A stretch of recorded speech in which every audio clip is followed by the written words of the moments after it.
Il faut bien avoir en tête que l'opération de grande envergure du 11 au 13 mai 1944 n'est pas une rafle raciale, mais c'est bel et bien une rafle anti-maquis, comme cela avait pu être exercé dans le Jura ou l'Ain ou sur le plateau des Glières en 1944. Et c'est pour ça que la rafle de Figeac a une particularité, c'est que dans son ampleur, pour une rafle non pas raciale mais anti-maquis, et avec des chiffres incroyables, puisque ces 800 personnes ne sont pas en réalité des maquisards. La rafle de Figeac est vraiment, d'une certaine façon, une première. D'une certaine façon, c'est une première. Et même en France, c'est une première. Il y a eu d'autres rafles en France. Mais la spécificité, c'est justement la présence de Das Reich, avec des gens, des officiers et puis des soldats qui venaient de l'Est et qui avaient mené une politique de terreur, en Est, parce que c'est un des objectifs aussi, c'est de faire régner la terreur, de couper la population par la peur des maquis. Donc ça c'est vraiment une des spécificités de la rafle sur Figeac et sur le département du Lot, mais nous parlons de Figeac. La cible principale, c'est d'abord de faire peur à la population, de la couper des maquis. Le second objectif, c'est de rafler des jeunes travailleurs pour les envoyer en Allemagne. Mais le troisième objectif, il ne faut pas l'oublier, on le verra plus tard au bilan, c'est que, au passage, eh bien, on va également rafler des réfugiés, des juifs, des réfugiés espagnols, etc., des Alsaciens lorrains qui sont sous juridiction allemande pendant l'occupation. Donc, c'est le troisième objectif, mais il est loin d'être négligeable. La rafle de Figeac répond à un mode opératoire déjà exercé dans le département de l'Ain, du Jura, en Dordogne. C'est un mode opératoire qui est mené principalement, c'est des opérations qui sont menées par la Gestapo, grossièrement appelée la Gestapo. C'est la Sicherheitspolizei, le SIPO SD, qui était basé à Toulouse. Il faut bien avoir en tête que c'est une opération qui va être menée dans le département du Lot, mais que les décisions sont prises à l'échelle de la région. À Toulouse, les décisions vont être prises de mener une opération de répression sur le département du Lot, puisqu'il n'y avait pas que Figeac. Le 12 mai 1944, l'état-major vient s'installer à Figeac pour mener la plus grosse partie de la rafle. Les routes sont coupées, les axes de communication sont cernés, des barrages sont mis sur les routes, le préfet et le maire sont convoqués, les gendarmes sont également désarmés, mis à pied, et la population va être rassemblée par le tambour qui passe dans la ville. La population est invitée à se rassembler vers la gendarmerie de Figeac qui se trouvait au niveau des Carmes.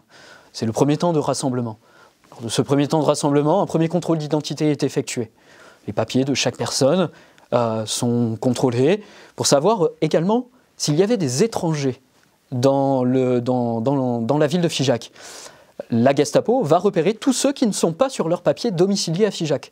Et pour eux, ça, c'est un indice comme quoi c'est sûrement soit un juif, soit un réfractaire, soit un réfugié politique, soit un résistant. Et donc le fait de ne pas être domicilié à Figeac va être un chef d'accusation. Ça veut dire que ce premier contrôle, on va déjà créer des groupes. On va créer les groupes des juifs, on va créer le groupe également des ouvriers, des agents de la préfecture, des agents des PTT.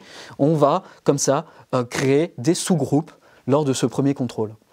De là, par paquet de 50 personnes par 50 personnes, ils vont quitter la cour de la caserne de gendarmerie pour se rendre dans l'école publique Paul Bert, qui se trouve non loin. Ils vont être rassemblés.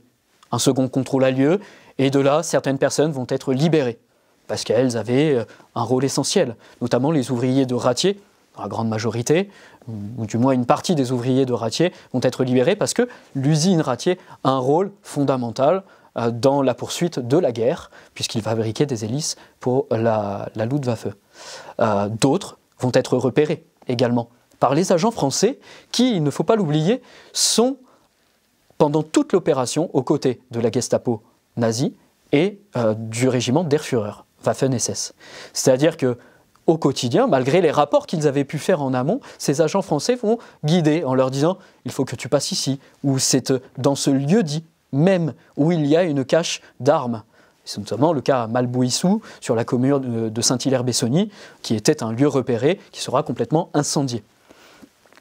Et ces indicateurs vont également agir à Figeac en disant « celui-ci, cet homme, ce Figeacois, je l'ai repéré, il est sur ma liste », puisque les époux Jo la Franciste, c'était son pseudo, Georgette Cornillet et Georges Bonnel, ont tissé, eux, une liste de 30 personnes, je cite, à fusiller. C'est-à-dire que pour eux, ce sont les plus grands résistants de Figeac. Cette liste des 30 personnes à fusiller, ce sont des personnes identifiées en faveur de la résistance intérieure, et donc ils sont ciblés en priorité. Paul Leroy, cet agent français, ainsi que Guy Simon et un certain Cavalery, un enfant du pays, vont être présents lors de cette opération à Figeac, de cette rafle, et vont identifier les personnes qui sont les plus enclins à la résistance. Ils vont dire à l'état-major de la Gestapo qu'il faut aller prioritairement dans l'hôtel Tillet. Cet hôtel qui se trouve à côté de la gendarmerie et de l'église des Carmes, où la résistance a ses habitudes et où d'ailleurs le personnel œuvre activement pour la résistance. D'ailleurs, l'une des femmes de chambre va être décorée après sa déportation de la Légion d'honneur pour avoir donné de nombreux renseignements à la résistance intérieure. Donc ces agents français vont cibler précisément les personnes à contrôler. Malgré le contrôle d'identité par les papiers, ils vont dire « celui-ci, tu n'as pas besoin de regarder ses papiers, je l'ai identifié ». Et ce second contrôle va permettre d'affiner dans la cour de l'école les personnes à retenir ou non. Puis un troisième contrôle va avoir lieu avant que les camions soient envoyés, c'est-à-dire que la Gestapo va demander au Der Führer de réquisitionner une trentaine de camions. Une trentaine de camions vont arriver pour charger ces personnes rassemblées dans la cour de l'école à Figeac. Ils vont prendre la route, et ces personnes ne savent pas où elles vont en réalité.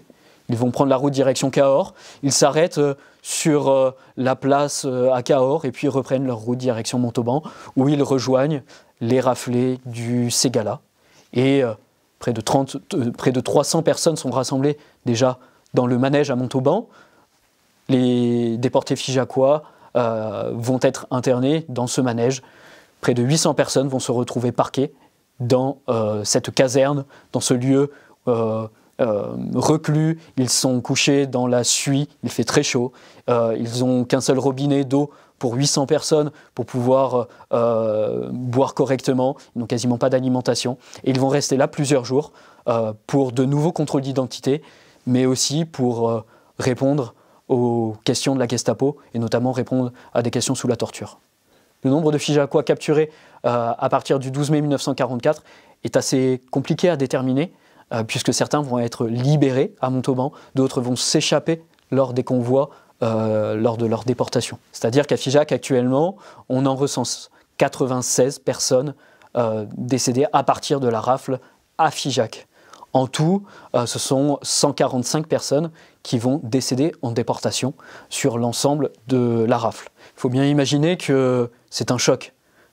400 personnes environ capturées, c'est un choc pour la population, puisque sur ces 400 personnes, ce sont 400 hommes qui vont partir. Sur toute la population, c'est incroyable, c'est la main-d'œuvre, c'est le cœur battant de la ville qui va partir du jour au lendemain. Ils savaient que la résistance était active et qu'un jour ou l'autre, il y aurait des répressions. Mais une telle ampleur était insoupçonnée pour les Figeacois, et même dans l'après-guerre, cette question est revenue régulièrement. Mais pourquoi Figeac, en réalité? Pourquoi autant de personnes ont été déportées à partir de Figeac? La rafle du 12 mai 1944 va marquer profondément les esprits, puisque beaucoup vont partir, d'autres et certains ne reviendront pas. Donc c'est quelque chose qui va se taire dans l'après-guerre également. On va éviter de trop en parler, puisque c'est un épisode douloureux et soudain, et non prévu pendant ce conflit.